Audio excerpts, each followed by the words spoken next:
Good afternoon and welcome to WEFM's 3 p.m. news. I am your presenter, Rajiv Providence. First, on the local scene, Minister of Tourism, Civil Aviation, Sustainable Development and Culture Carlos James is imploring regional governments to incorporate policies linked to the blue economy into their governance framework. Minister James made the declaration while addressing the third OECS Roundtable panel on the blue economy held in St. Lucia on Wednesday, March 6th, under the theme Transitioning to a Model Blue Economy Region Engagement, Acceleration, Impact. According to the Sustainable Development Minister, the Caribbean is at the stage where it has to conceptualize and develop the appropriate model to harness the true potential of the blue economy.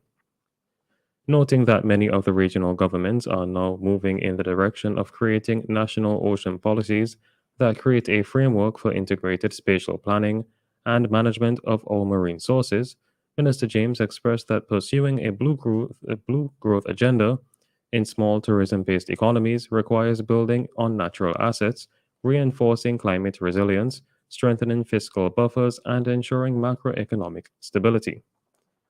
According to Minister James, transboundary cooperation and greater capacity building in marine research and data gathering will enable small island states to better manage threats to marine ecosystems and allow for proper policy and spatial planning relative to ocean governance. The area of Top Hill Richmond is expected to join other notable communities as a significant player in this country's agriculture sector. This was announced as representatives from the Ministry of Agriculture as well as representatives of the Medicinal Cannabis Authority visited the Top Hill Richmond area on Tuesday, April 11th. Under the Top Hill project, a road was cut providing access to around 400 acres of land. The project will also provide some 47 farmers, some of whom are traditional cannabis farmers, with lands which they can use to be engaged in legal agriculture as well as to plant new crops.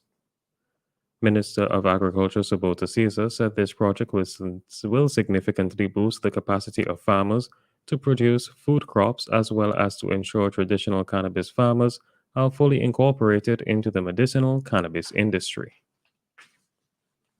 Still on the local scene, the Caribbean Public Health Agency CARPHA has partnered with the Ministry of Health, Wellness and the Environment in St. Vincent and the Grenadines to further build capacity in the control of mosquitoes and mosquito-borne diseases using new Geographic Information Systems (GIS) technology. CARPHA is engaged in the rollout of the regionally approved Integrated Public Health Surveillance Strategy project across its member states.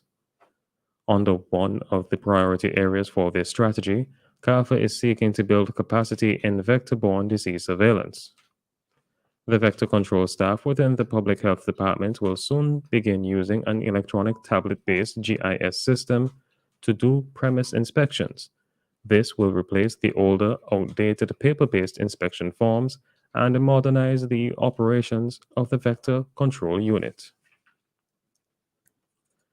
On to news in the region. Jamaican Cabinet Minister Robert Morgan has said there will be no disturbance to the current laws on burglary and abortion as part of the pending reform of Jamaica's constitution. The government has not articulated that this constitutional reform process will disturb such wide ranges of issues, declared Morgan, the minister without portfolio in the Office of Prime Minister, with responsibility for information on Wednesday. The disclosure at a virtual and face-to-face cabinet press briefing came amid recent calls by some church groups and the Jamaica Coalition for a Healthy Society for the removal of Canadian professor Richard Albert from the Constitutional Reform Committee (CRC), based on his pro-LGBTQ and pro-abortion bias and advocacy. The Jamaican cabinet minister with experience in modernizing constitutions in a number of countries is a trained scholar of world constitutions, constitutional reform, and constitutional replacement. He is currently a law professor at the University of Texas in the United States. Morgan said he had taken note of conversations in the public domain regarding Albert's appointment to the CRC.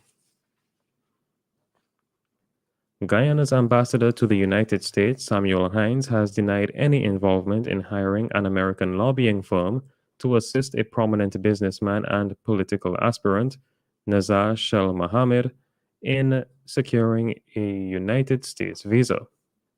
Mohammed, who was recently announced as a candidate for the ruling People's Progressive Party Civic in the June 12th local government elections, has sought the assistance of the U.S. lobby to ascertain why Washington has refused to grant him and members of his family visas to enter the North American country. He is a well known businessman who operates and owns several multi-million dollar businesses in various sectors, ranging from gold production and export to quarry operations and construction. Media reports say he is considered one of the richest men in Guyana. Mohammed, who previously held a U.S. visa, has not been issued a new one in the past 10 years. Managing director of the US based BGR Group, Tom Locke, said his company had been contacted by the Guyanese diplomat to assist Mohammed. However, when Locke, a former Federal Bureau of Investigations FBI agent, was asked whether he was referring to Hines, he could not answer the question directly. And finally, on the international scene, Norway has expelled 15 Russian officials that it had accused of spying under diplomatic cover. The foreign minister said Norway would not allow Moscow to use its embassy to carry out covert intelligence activities. It is the latest in a string of Russian expulsions since it launched the full scale invasion of Ukraine last year. The Kremlin will respond and is weighing up an appropriate answer, Russian news agency TASS reported. Norwegian authorities had monitored the individuals over time before they were declared persona non grata, unacceptable or unwelcome, a government statement said. They must leave the country shortly, but further details about their alleged activities have not been revealed. This has been WEFM's 3 p.m. News. I have been your presenter, Rajiv Providence.